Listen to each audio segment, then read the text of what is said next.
और G20 से जुड़ी बड़ी खबर, पीएम मोदी की आज 4 बजे द्विपक्षीय बैठक। ब्रिटेन, जापान, इटली के साथ ये बैठक होगी। जर्मनी के साथ भी द्विपक्षीय वार्ता होगी।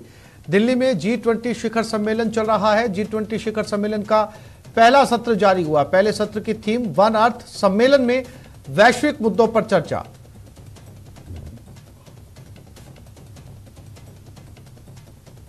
तो महाशक्तियों का महामंथन, G20 सम्मेलन दिल्ली। पीएम मोदी की आज 4 बजे द्विपक्षीय बैठक इंग्लैंड, जापान और इटली के साथ।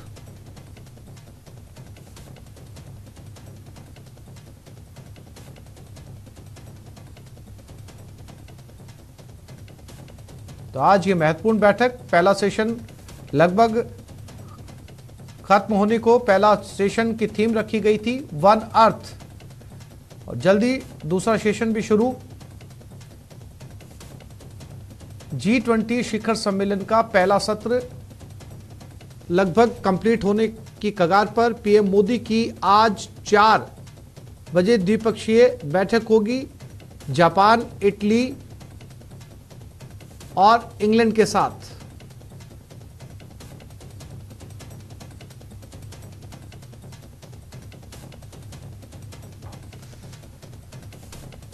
तो इस समय दुनिया के सभी दिग्गज बड़े नाम दिल्ली में जुटे हुए हैं। भारत G20 समिट की अध्यक्षता कर रहा है और महाशक्तियों का महामंथन जारी है।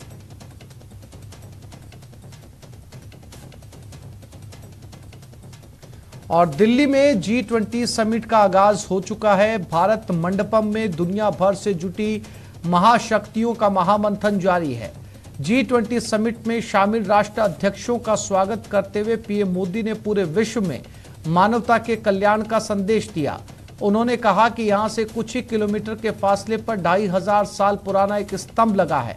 इस स्तंभ पर प्राकृत भाषा में लिखा है कि मानवता का कल्याण और सुख सदैव सुनिश्चित किया जाए। उन्होंने कहा कि 2500 साल पहले भारत की भूमि ने यह संदेश पूरे विश्व को दिया था, और आइए संदेश को याद कर इस G20 समिट का आरंभ करें। G20 शिखर सम्मेलन के पहले दिन हुए सेशन में पीएम नरेंद्र मोदी ने अफ्रीकन यूनियन को आधिकारिक रूप से G20 ग्रुप में शामिल किए जाने का ऐलान किया था। आज पीएम मोदी की पहल पर अफ्रीकन यूनियन को स्थायी सदस्यता मिल चुकी है। इसे लेकर पीएम मोदी ने ट्वीट भी किया है। उन्होंने कहा कि G20 और मजबूत होगा। अफ्रीकन यूनियन का G20 में स्वागत है।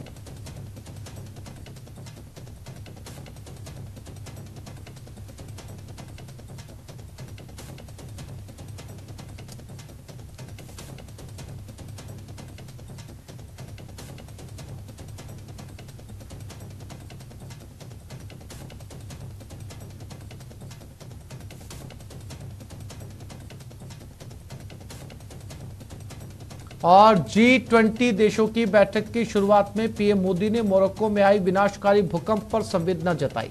साथ ही सभी घायलों के शीघ्र स्वास्थ्य होने की कामना की। उन्होंने कहा, इस घड़ी में पूरा विश्व मोरक्को के साथ है और हर सहायता देने के लिए हम तैयार हैं।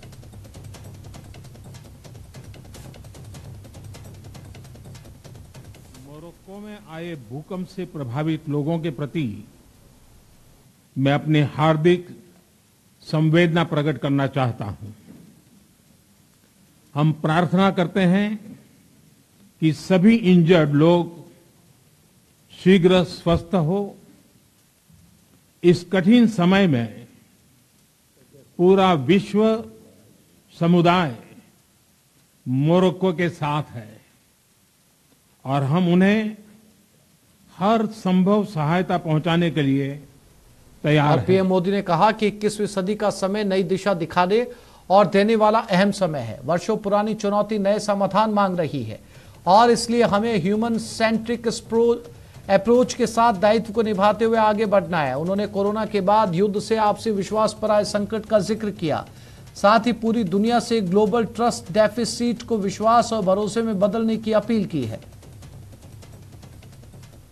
वो समय है जब वर्षों पुरानी चुनौतियां हमसे नए समाधान मांग रही हैं और इसलिए हमें ह्यूमन सेंट्रिक अप्रोच के साथ अपने हर दायित्व को निभाते हुए ही आगे बढ़ना है। फ्रेंड्स, कोविड-19 के बाद विश्व में एक बहुत बड़ा संकट विश्वास के अभाव का आया है। युद्ध ने इस ट्रस्ट डेफिसिट को और गहरा किया है। जब हम कोविड को हरा सकते हैं तो हम आपसी विश्वास पर आए इस संकट पर भी विजय प्राप्त कर सकते हैं। आज G20 के प्रेसिडेंट के तौर पर भारत पूरी दुनिया का आह्वान करता है कि हम मिलकर सबसे पहले इस ग्लोबल ट्रस्ट डेफिसिट को एक विश्वास, एक भरोसे में बदलें। यह हम सभी के साथ मिलकर चलने का समय है।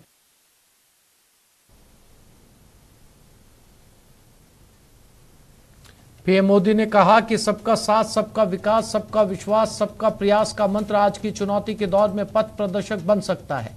उन्होंने कहा कि वैश्विक अर्थव्यवस्था में उथल-पुथल हो, टेररिज्म हो या फिर साइबर सिक्योरिटी की चुनौती हो, आने वाली पीढ़ियों के लिए चुनौतियों के ठोस समाधान के लिए पूरे विश्व को एक साथ आगे बढ़ना होगा।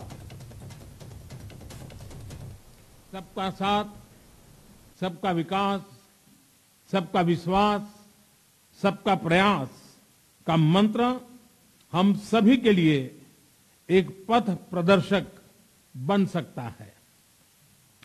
वैश्विक अर्थव्यवस्था में उथल-पुथल हो, नॉर्थ और साउथ का डिवाइड हो, ईस्ट और वेस्ट की दूरी हो, फूड, फ्यूल और फर्टिलाइजर का मैनेजमेंट हो, टेररिज्म और साइबर सिक्योरिटी हो, हेल्थ, एनर्जी और वाटर सिक्योरिटी हो, वर्तमान के साथ ही आने वाली पीढ़ियों के लिए हमें इन चुनौतियों के ठोस समाधान की तरफ बढ़ना ही होगा।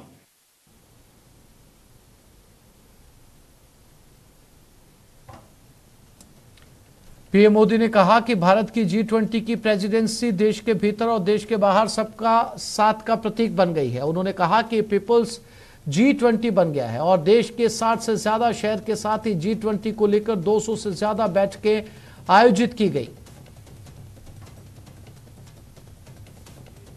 भारत की G20 प्रेसिडेंसी देश के भीतर और देश के बाहर इंक्लूजन का, सबका साथ का प्रतीक बन गई है।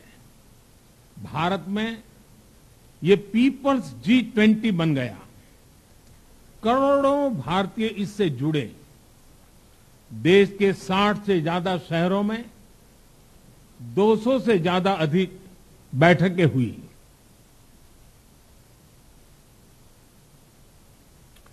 G20 शिखर सम्मेलन का पहला सत्र खत्म हो चुका है। वन अर्थ की थीम पर था पहला सत्र। दोपहर 3 बजे से दूसरा सत्र शुरू होगा। दूसरे सत्र की theme one family. G20 summit का पहला सत्र खत्म हुआ और अब से ठीक लगभग 1 घंटे के बाद दूसरा सत्र शुरू होने जा रहा है।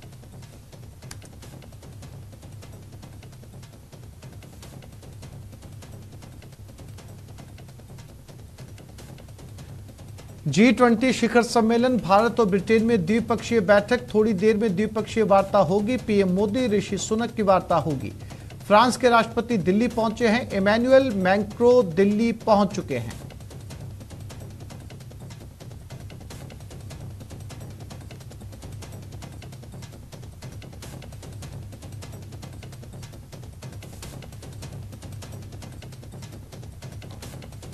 और वहीं G20 समिट के बीच ऋषि सुनक का ट्वीट आया। हम बड़ी चुनौतियों के बीच मिल रहे हैं। दुनिया G20 की तरफ देख रही है। 15 साल पहले G20 नेता साथ आए थे। G20 से दुनिया को नेतृत्व मिलेगा।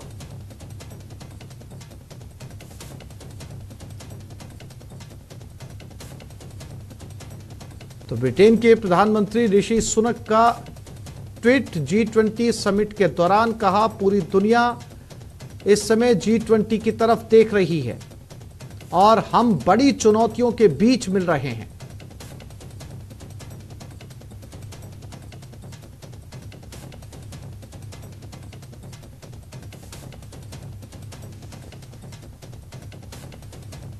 तो ये महत्वपूर्ण ट्वीट इंग्लैंड का ऋषि सुनक ने ये ट्वीट किया है। कहा, लिखा ट्वीट के अंदर, हम बड़ी चुनौतियों के बीच मिल रहे हैं और पूरी दुनिया G20 की तरफ देख रही है।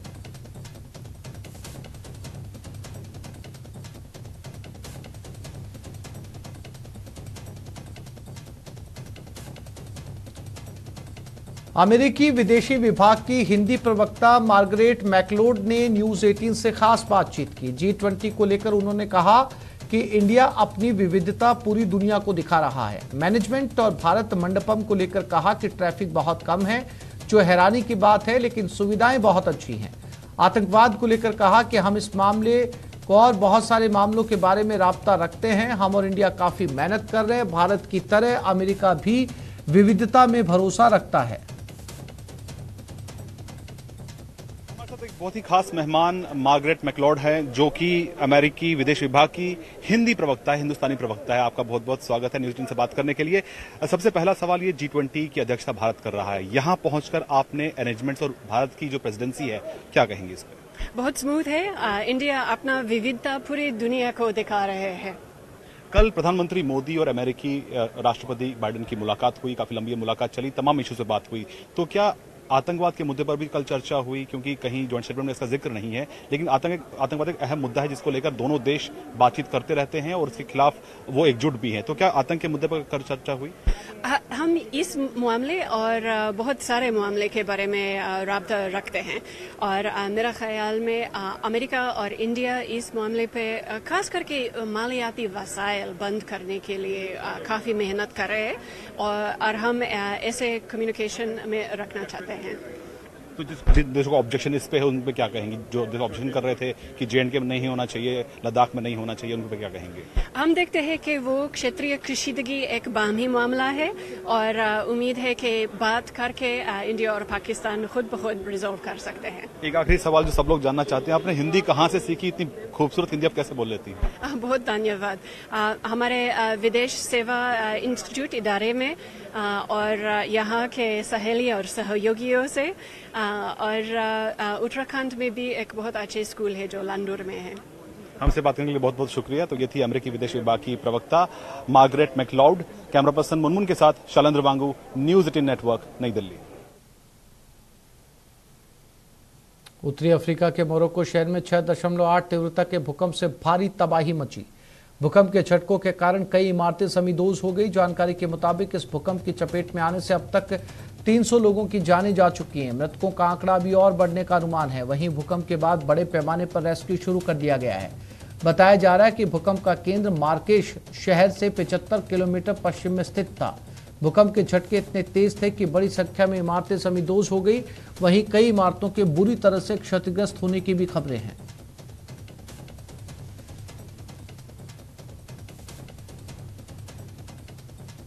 वहीं पीएम मोदी ने ट्वीट कर भूकंप की वजह से हुई जनहानि पर दुख जताया। मोरक्को में भूकंप के कारण जानमाल की हानि से अत्यंत दुख हुआ है। इस दुखद घड़ी में मेरी संवेदनाएं मोरक्को के लोगों के साथ हैं। उन लोगों के प्रति संवेदना जिन्होंने अपने प्रियजनों को खोया है। घायल जल्द से जल्द ठीक हों। भारत इस कठिन समय में मोरक्को को हर संभव सहायता देने के लिए तैयार है।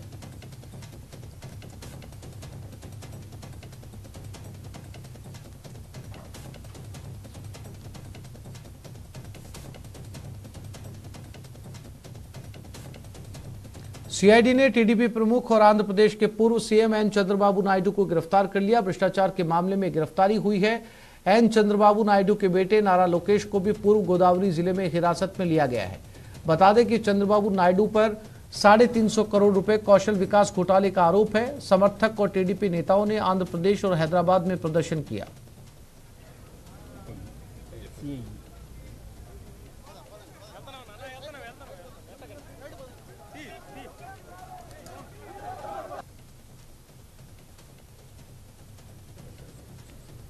The investigation is focusing on locating the misappropriated funds, making the custodial interrogation of Sri Nara Chandrababu Naidu very much necessary. He being in a very important position as head of the political party and also having occupied the office of the Chief Minister, there is every chance of him investigating influencing the course of investigation. Therefore, the necessity of taking him into custody. The material, including statements of public officials recorded under Section 164 CRPC, clearly points to the involvement of Sri Naidu as the principal decision maker to release the money in advance from government. The charges in this case carry penalty of more than 10 years of imprisonment, and given this deep-rooted conspiracy, the custodial interrogation is deemed necessary to uncover all aspects of the financial fraud. Bhajpa नेता मनोज तिवारी उदयपुर में है। News 18 से मनोज तिवारी की exclusive बातचीत। कहा, प्रदेश में परिवर्तन होने जा रहा है। राजस्थान की स्थिति पर मनोज तिवारी ने गाना भी गाया। हाहाकार मची हुई है गली गली और गांव गांव में। किसने अपराध फैलाया? प्यारे राजस्थान में 3 महीने के प्रलोभन में नहीं आने वाली है प्रदेश की जनता। राजस्थान को बताया कई मायनों में नंबर 1, महिला अपराध, कर्ज और भ्रष्टाचार में नंबर 1। बीजेपी की परिवर्तन यात्रा मेवाड़ में पहुंच चुकी है और मेवाड़ के मतदाताओं में जोश भरने के लिए और उन्हें बीजेपी के साथ जोड़ने के लिए आज दिल्ली के बड़े नेता और भोजपुरी फिल्मों के अभिनेता मनोज तिवारी उदयपुर में है। हमारे साथ में इस समय मनोज जी मौजूद है, उनसे बात करेंगे। मनोज जी, परिवर्तन यात्रा में शामिल होने के लिए आए, क्या लगता है कि परिवर्तन की ओर राजस्थान बढ़ रहा है? परिवर्तन बहुत आवश्यक हो गया है और हम जहां लग जाते हैं वहां परिवर्तन करा ही लेते हैं। मेरा इस मामले में बड़ा अच्छा रिकॉर्ड है। और देखिए, मैं राजस्थान आने के पहले मैं थोड़ा स्टडी कर रहा था, क्योंकि एक सांसद के नाते हम जाते हैं, प्रदेश के लोगों से बात करेंगे तो हमारे पास जानकारी होनी चाहिए हमें क्या बात करनी है। अब मैं जो मेरे पास डिटेल आया, मैं देख रहा हूं कि पूरे देश में सबसे ज्यादा कर्ज में डूबा हुआ प्रदेश कोई है तो राजस्थान है। अब इसके बाद आपको और कोई चीज अध्ययन करने की आवश्यकता नहीं। इसको समझ लें कि जिस प्रदेश का बजट ही लगभग 3 लाख करोड़ का हो और उसके ऊपर कर्ज 5.5 लाख करोड़ हो, जब वो सरकार ग्रहण किया हो उससे 2 लाख करोड़ ज्यादा और कर्ज ले लिया हो, कम करने की बजाय उस प्रदेश के, जिस प्रदेश के हर व्यक्ति पे लगभग 66,000 रुपए का कर्ज है और भरना उसी को पड़ेगा अल्टीमेटली। अभी तो राजस्थान में हम जहां देख रहे हैं, जिसका किसान कोई आता है बोलता है हमको झूठा वादा किया, हमारा कर्ज माफी करेंगे, झूठा वादा किया इस कांग्रेस सरकार ने, अशोक गहलोत जी की सरकार ने। तो मैं हैरान रह जा रहा हूं। और कई मामलों में, बलात्कार में राजस्थान नंबर 1, साइबर क्राइम में राजस्थान नंबर 1, पेपर लीक में राजस्थान नंबर 1, और ऐसी 5 मैंने देखा, भ्रष्टाचार में राजस्थान नंबर 1। तब हमें समझ में आ रहा है कि अशोक गहलोत जी परेशान क्यों हैं। अब रोज सवेरे उनके पास रिपोर्ट आती होगी, वो चाहे जितना लास्ट के 2-3 महीने में वादा करें, रोज सवेरे उठते हैं तो रोज सवेरे जो सर्वे आती है उसमें उनकी सरकार जा रही होती है, तो रोज एक घोषणा करते हैं। लास्ट के 3-4 महीनों के घोषणाओं से सरकार नहीं बचती। जनता बड़ी समझदार है। और जो महिलाओं के प्रति अत्याचार का समाचार सुन रहा हूं, मैं एक कलाकार भी हूं भाई साहब, हमने बहुत सारे गीत गाए हैं बेटियों को बचाने के लिए, बेटियों की सुरक्षा के लिए, लेकिन राजस्थान में एक बेटी के साथ दरिंदगी होती है और एफआईआर दर्ज कराने के लिए विपक्षी पार्टियों को सड़कों पे आंदोलन करना पड़ता है एफआईआर दर्ज कराने के लिए। फिर आप न्याय क्या करोगे?